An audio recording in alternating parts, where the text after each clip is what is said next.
कब से शुरू हो रहा है हिंदू नववर्ष 2082। सूर्य ही रहेंगे इस साल के राजा और मंत्री भी। इसी दिन लग रहा है सूर्य को ग्रहण।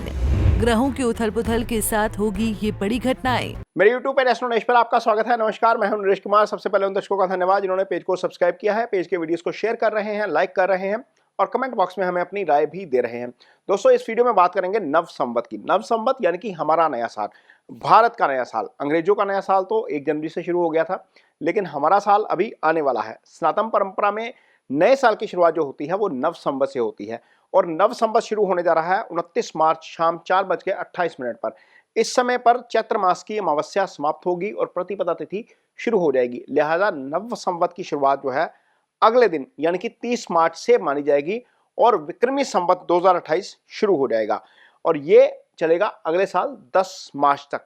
इस नए साल की यानी कि नए संवत की जो कुंडली है वो बताती है कि ईरान जो है वो दुनिया के लिए संकट के तौर पर उभरेगा और अप्रैल और मई के 2 महीने वैश्विक शांति और प्राकृतिक आपदा के लिहाज से बिल्कुल अच्छे नहीं है। इस साल जो नववर्ष प्रवेश कुंडली बन रही है और जो जगत अगन कुंडली बन रही है, इस वीडियो में उन दोनों कुंडलियों का विस्तार से विश्लेषण करेंगे। पहले बात करते हैं नववर्ष कुंडली की। तो नववर्ष जो नया संवत है उसकी कुंडली आपके सामने है। इस संवत का नाम है सिद्धार्थी संवत। इस कुंडली में लगन निकला है सिंह और लगन के स्वामी हैं सूर्य। कुंडली में चंद्रमा उत्तर भाद्रपद नक्षत्र में है, मीन राशि में है। लगन का स्वामी सूर्य अष्टम भाव में है। बुध शुक्र राहु चंद्रमा के साथ है। इसी दिन यानी कि 29 मार्च रात्रि को ही सूर्य ग्रहण लगेगा। हालांकि भारत में नहीं लगेगा, लेकिन शनि जो है वो इसी समय के लगभग मीन राशि में आ जाएंगे और यहां पर 5 ग्रहों का योग बन जाएगा। ये योग 13 अप्रैल तक रहेगा। सूर्य के राशि परिवर्तन जब करेंगे, सूर्य जब राशि परिवर्तन करेंगे तब ये योग टूटेगा। अष्टम भाव से अचानक दुर्घटना और प्राकृतिक आपदा देखी जाती है। युद्ध और राष्ट्रीय स्तर पर चढ़ने वाला कर्ज भी इसी भाव से देखा जाएगा। लिहाजा भारत सहित पूरी दुनिया की ताकत प्राकृतिक आपदाओं और युद्ध जैसी स्थितियों से निपटने में लगी रहेगी। इस दौरान गुरु के वृषभ राशि में रहने के कारण विश्व राजनीति में भारत की प्रतिष्ठा बढ़ेगी और सिंह लगन में वर्ष प्रवेश के कारण दक्षिण दिशा में बाढ़ आदि जैसी प्राकृतिक घटनाओं का प्रकोप आ सकता है, जबकि पश्चिम को महंगाई से जूझना पड़ेगा। सूर्य के संवत के राजा होने के कारण इस साल सत्ता पक्ष मनमाने फैसले करेगा, जिससे जनता में आक्रोश बढ़ेगा। तो अब देखते हैं कि इस साल जो संवत शुरू हुआ है उसका दुनिया के ऊपर प्रभाव कैसा रहेगा। मोटे तौर पर जब सूर्य मेष राशि में प्रवेश करते हैं तो उस समय वैशाख संक्रांति की शुरुआत होती है और उसी समय एक कुंडली बनती है। इसे जगत कुंडली भी कहा जाता है, जगत लगन की कुंडली होती है। इस साल सूर्य 13 अप्रैल को सुबह 3:27 पर मेष राशि में प्रवेश करेंगे और इससे बनेगी कुंभ लगन की जगत कुंडली। कुंडली भी आपके सामने है, देखिए ये कुंडली है आपके सामने। इसमें लगन के स्वामी बनते हैं शनि और वह धन भाव में बुध शुक्र राहु के साथ चतुर्ग्रही योग बना रहे हैं। युद्ध प्रिय ग्रह मंगल 6ठे भाव में नीच राशि में बैठे हैं और अष्टम दृष्टि के साथ लगन को देख रहे हैं। ध्यान करने की बात यह है कि मंगल और शनि शत्रु हैं आपस में, यानी कि लगन शनि का है। मंगल जो शत्रु का ग्रह होता है, शत्रु का भाव होता है, वहां पर बैठकर अष्टम दृष्टि से देख रहे हैं। गुरु इस कुंडली में शत्रु राशि में वृषभ भाव में विराजमान है और वृषभ राशि ईरान की प्रभाव राशि है। इस पर शनि और केतु की दृष्टि होने के कारण ईरान दुनिया भर में संकट पैदा करने वाले देश के रूप में उभर सकता है। ईरान अपने सभी प्रॉक्सीज, जितने भी उसके प्रॉक्सीज हैं, उनको इजराइल के खिलाफ मैदान में उतारेगा। इससे दुनिया भर में इस्लामिक कट्टरवाद सिर उठा सकता है। इससे निपटने के लिए कई बड़े देश ईरान के खिलाफ खड़े होंगे, खासतौर पर यूरोप और अमेरिका। इस कुंडली के अष्टम भाव पर केतु राहु और शनि का प्रभाव है और यह भाव जो अष्टम भाव होता है प्राकृतिक आपदाओं के अलावा युद्ध का भी भाव होता है। ग्रह स्थिति ईरान में बड़े संकट का संकेत दे रही है।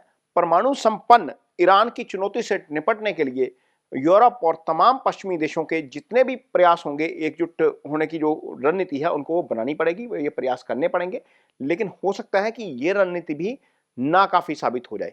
जगत अगन की कुंडली जो है उसका धन भाव एक्चुअली पीड़ित हो गया है, क्योंकि दूसरे भाव में देखिए कितने सारे ग्रह आ गए हैं। इससे ये हो सकता है कि करेंसी वार शुरू हो सकती है, जिसका सबसे अधिक असर यूरोप में देखने को मिलेगा। अल्टीमेटली जब दुनिया में करेंसी वार शुरू होती है तो इसका अल्टीमेटली भारत के ऊपर भी असर आएगा, क्योंकि हम ग्लोबल वर्ल्ड में रहते हैं। संवत की शुरुआत रविवार के दिन होने से साल का राजा सूर्य होगा और इस साल सूर्य का मेष राशि में प्रवेश भी रविवार को होने जा रहा है। लिहाजा इस साल का मंत्री भी सूर्य ही होगा। हर साल सूर्य जब राहु के आर्द्रा नक्षत्र में प्रवेश करते हैं तो उस समय एक कुंडली बनती है जिसे हम कहते हैं आर्द्रा प्रवेश कुंडली। इस कुंडली से मौसम का आकलन किया जाता है। सूर्य 22 जून को आर्द्रा नक्षत्र में प्रवेश करेंगे और इस दिन भी रविवार है, यानी मेघेश का पोर्टफोलियो भी इस साल सूर्य के पास ही है। हिंदू कैलेंडर के हिसाब से हर साल स्टार्स की एक कैबिनेट बनती है जिसमें मेजर पोर्टफोलियो इस साल जो है वो सूर्य के पास आ रहे हैं, यानी कि 3 इंपॉर्टेंट मिनिस्ट्रीज जिसको बोल लीजिए वो सूर्य के पास है। राजा भी सूर्य है, मंत्री भी सूर्य है और मेघेश भी सूर्य ही है। सूर्य चूंकि शुष्क ग्रह है और राजा और मंत्री होने के साथ मेघेश का प्रभाव भी सूर्य के पास है, लिहाजा इस साल मॉनसून सामान्य नहीं रहेगा और देश के कुछ इलाके सूखे की चपेट में आ सकते हैं। इससे फसलों का उत्पादन प्रभावित हो सकता है, जिससे महंगाई बढ़ेगी और अर्थव्यवस्था पर भी इसका नेगेटिव असर नजर आएगा। सूर्य के प्रभाव के कारण राजसिक वृत्तियां यानी कि जो प्रवृत्ति होती है वो अधिक बढ़ जाएगी। शासन प्रशासन में आपसी टकराव बढ़ेगा। सूर्य के प्रभाव के कारण इस साल सर्दी भी कम पड़ेगी और वैश्विक तापमान जिसको हम ग्लोबल जो है वो वार्मिंग का नाम दे रहे हैं वो थोड़ा सा बढ़ता हुआ नजर आएगा। सूर्य के प्रभाव के कारण ही जंगलों में आग लगने की घटनाएं होंगी। बड़े बड़े अग्निकांड इस साल ज्यादा हो सकते हैं। सूर्य के ही राजा और मंत्री होने के कारण इस साल केंद्र और राज्य सरकारों के मध्य टकराव भी बढ़ता हुआ नजर आएगा। सूर्य का मतलब होता है सत्ता, सूर्य का मतलब होता है डिसिप्लिन, सूर्य का मतलब होता है स्वास्थ्य, लेकिन सूर्य का ही मतलब होता है अहंकार भी आ जाना। तो इस साल मोटे तौर पर अनुशासन का साल है। जो भी जातक इस साल सूर्य की तरह अनुशासन में रहेंगे उन्हें सफलता मिलनी निश्चित है और जो जातक अनुशासन तोड़ देंगे, अनुशासन में नहीं रहेंगे, उनका नाकाम होना भी उतना ही निश्चित है।